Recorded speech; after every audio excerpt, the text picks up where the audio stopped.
Assalamualaikum warahmatullahi wabarakatuh.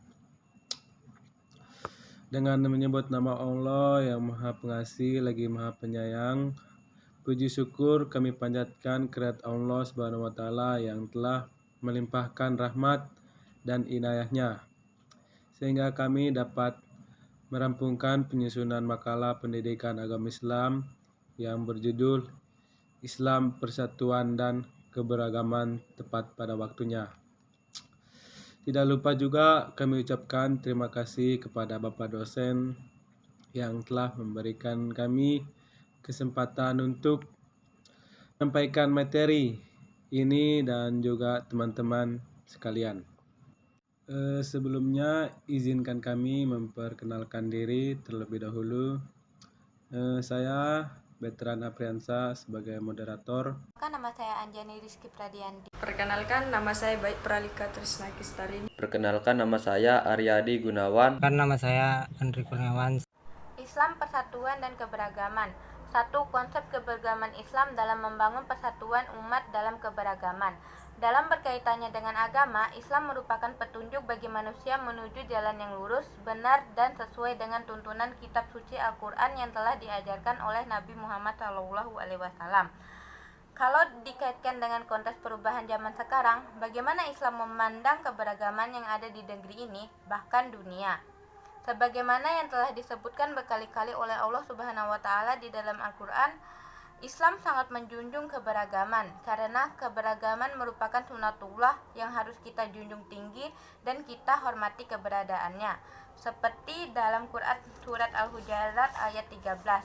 Allah Subhanahu wa taala telah menyatakan, "Wahai para manusia, sesungguhnya kami menciptakan kamu dari seorang laki-laki dan perempuan dan menjadikan kamu berbangsa-bangsa dan bersuku-suku supaya kamu saling mengenal."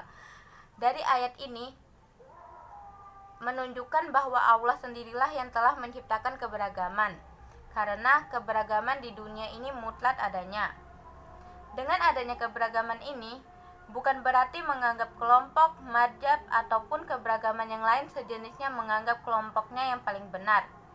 Bahkan harus kita ketahui di sini adalah keberagaman sudah ada sejak zaman para sahabat, yaitu ketika Nabi wafat. Selanjutnya, saya akan membacakan materi tentang alasan mengapa terdapat beragam corak keberagamaan. Keragaman dalam seluruh aspeknya menjadi modal untuk terwujudkan kebaikan melalui sarana saling kenal. Namun, jika keragaman itu dibiarkan berjalan sendiri tanpa dikelola atau dikelola tetapi dengan cara tidak benar, maka akan menghasilkan gesekan bahkan konflik yang berujung pada perang antar kelompok etnis, suku, atau agama. Inilah yang masih marak terjadi dewasa ini dengan melihat kasus tawuran antar kampung atau desa, antar pelajar dan antar pemeluk agama, bahkan di antara sesama dalam suatu kultur atau agama yang sama. Fenomena ini tentu tidak bijak jika dijadikan alasan membesarkan umat Islam untuk mengambil gagasan multikulturalisme sebagai solusi dengan anggapan bahwa Islam adalah agama yang sangat akomodatif. Karena akomodasi Islam terhadap semua yang datang dari luar Islam hanya berlaku pada aspek yang tidak menyentuh pemikiran, paham, dan sistem yang digunakan untuk mengatur kehidupan. Keberagamaan juga suatu kondisi dalam masyarakat yang terdapat banyak perbedaan dalam berbagai bidang, dilihat dari agama. Di Indonesia terdapat agama Islam, Katolik, Hindu, Buddha, dan Konghucu. Selain itu terdapat banyak aliran kepercayaan. Kehidupan masyarakat di Indonesia yang sangat beragam disebabkan beberapa faktor penyebab antara lain. Yang satu, lingkungan fisik daerah. Lingkungan fisik yang melingkupi suatu masyarakat memengaruhi keberagaman kehidupan masyarakat di Indonesia. Lingkungan fisik yang dimaksud seperti pegunungan, pantai, laut, tanah, datar, dan lainnya. Perbedaan lingkungan fisik terdapat pada mata pencarian dan tradisi sosial budaya. Masyarakat di daerah pantai akan berbeda dengan masyarakat pegunungan, seperti perbedaan bentuk rumah, mata pencarian, makanan pokok, kesenian, bahkan kepercayaan. Kedua, keyakinan atau agama. Keyakinan atau agama suatu masyarakat mempengaruhi kehidupan masyarakat tersebut. Keberagamaan agama dan keyakinan kepada Tuhan Yang Maha Esa mempengaruhi keberagamaan bangsa Indonesia. Yang ketiga, kehidupan sosial budaya. Antara suatu daerah dengan daerah lainnya memiliki berbagai perbedaan dalam kehidupan sosial budaya. Kehidupan sosial budaya di suatu daerah mempengaruhi kehidupan lainnya sehingga muncul keberagamaan bangsa Indonesia. Terakhir itu adalah faktor sejarah. Sejarah setiap daerah mempengaruhi keberagamaan bangsa Indonesia. Daerah yang sejarahnya banyak dipengaruhi persebaran agama Islam, maka daerah tersebut mempunyai budaya sesuai nilai-nilai Islam. Daerah tersebut akan berbeda dengan daerah yang sejarahnya banyak dipengaruhi agama lain. Materi tentang sumber historis, sosiologis, teologis, dan filosofis tentang keragamaan, corak keagamaan. Sumber historis. Istilah Fen Bumi Sospen diperkenalkan oleh Gus Dur K.H. Abdurrahman Wahid sebagai alimatif dalam upaya pencegahan praktik radikalisme agama. Penghargaan Gus Dur terhadap metamorfosis Islam Nusantara yang menempatkan Islam secara kontekstual sebagai bahan dari proses budaya. Apabila kita tengok sasaran perkembangan Islam di Indonesia, dakwah yang dilakukan oleh para dai yang membawa Islam ke Indonesia selalu mempertimbangkan kearifan lokal yang menjadi realitas budaya dalam masyarakat Indonesia. Dakwah Wali Songo di Pulau Sawa merupakan contoh konkret dakwah yang sengaja melakukan inkulturasi Islam para wali, mempergunakan instrumen-instrumen budaya yang ada untuk memasuk pesan-pesan Islam.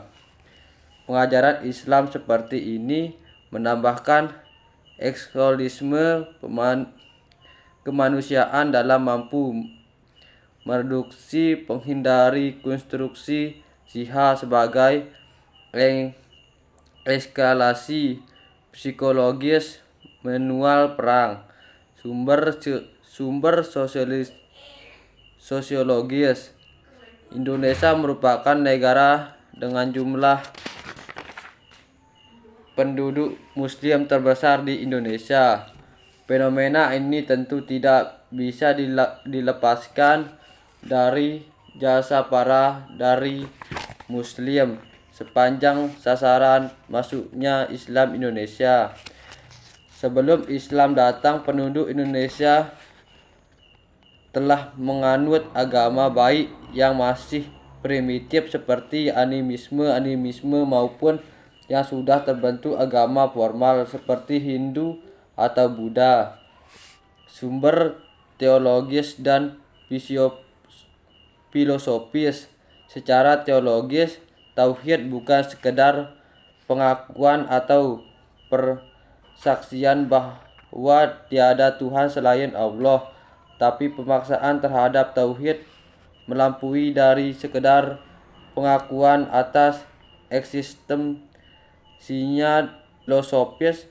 Pribumisasi Islam didasari oleh paradigma sufistik tentang substansi keberagamaan. Dalam paradigma sufistik, agama memiliki dua wajah, yaitu aspek esoteris, aspek dalam, dan aspek eksoterik, aspek luar. 4. Materi argumen tentang toleransi sebagai basis untuk membangun dunia yang damai, aman, dan sejahtera. Hidup rukun, aman, dan damai merupakan dambaan setiap umat manusia dari suku, agama, bangsa manapun, atau bahkan pangkat dan status sosial apapun. Karena hal tersebut merupakan fitrah dan kebutuhan setiap umat manusia. Namun manusia sering tidak menyadari antara yang diinginkan dan yang dilakukan tidak seimbang. Menginginkan mendapatkan suasana rukun, aman, dan damai, tetapi tidak sadar perbuatannya sering mengganggu kerukunan, keamanan, dan perdamaian orang lain.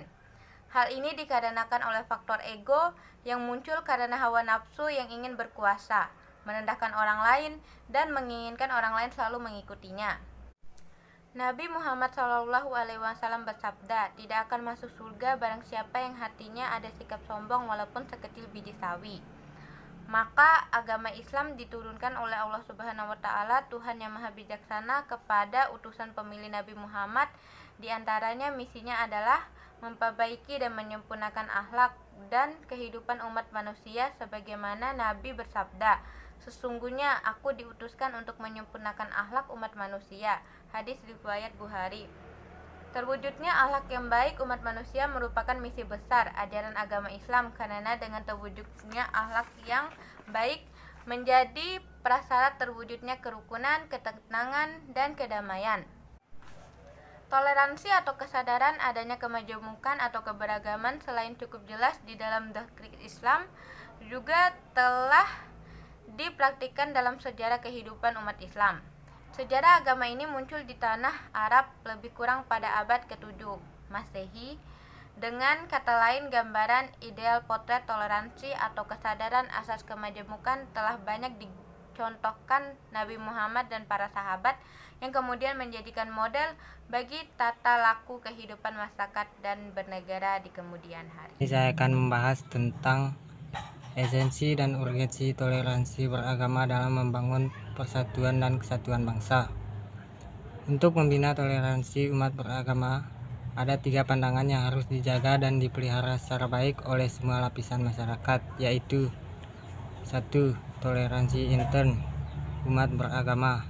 Tak dipungkiri bahwa perbedaan pendapat dan pemahaman, misalnya dalam agama Islam, terdapat beberapa perbedaan pemahaman dan pelaksanaan dalam ibadah, seperti dalam pelaksanaan sholat sunat tarawih pada bulan suci Ramadan.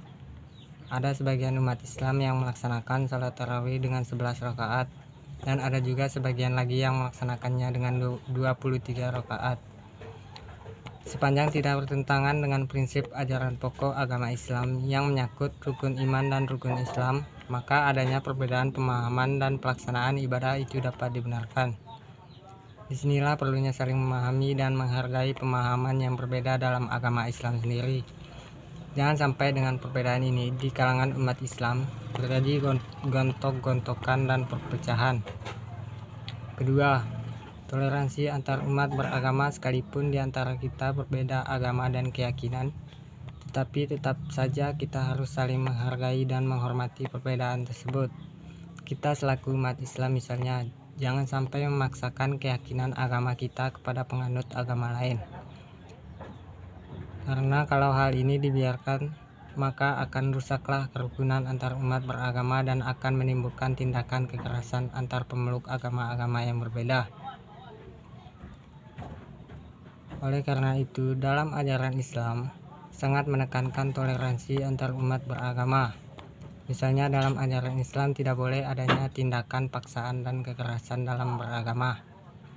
Ketiga, toleransi umat beragama dengan pemerintah. Di sini pemerintah diharapkan berperan secara aktif dalam membina toleransi umat beragama. Pemerintah juga membentuk yang namanya Forum Kerukunan Umat Beragama atau FKUB. FKUB ini berfungsi sebagai wadah berkumpulnya perwakilan tokoh-tokoh agama untuk mencegah dan memecahkan persoalan konflik antar umat beragama dengan cara yang sebaik-baiknya. Demikian di antara upaya-upaya yang dapat dilakukan oleh semua warga bangsa Indonesia untuk membina toleransi umat beragama. Maka dengan terciptanya toleransi umat beragama diharapkan bangsa Indonesia menjadi bangsa yang rukun, santun, dan damai. Sekian presentasi dari kelompok kami. Kami menyadari sepenuhnya bila ada salah kata atau kekurangan. Oleh karena itu, bagi para pendengar yang ingin memberikan saran atau kritik, kami persilahkan. Wabillahi taufiq wal hidayah. Assalamualaikum warahmatullahi wabarakatuh.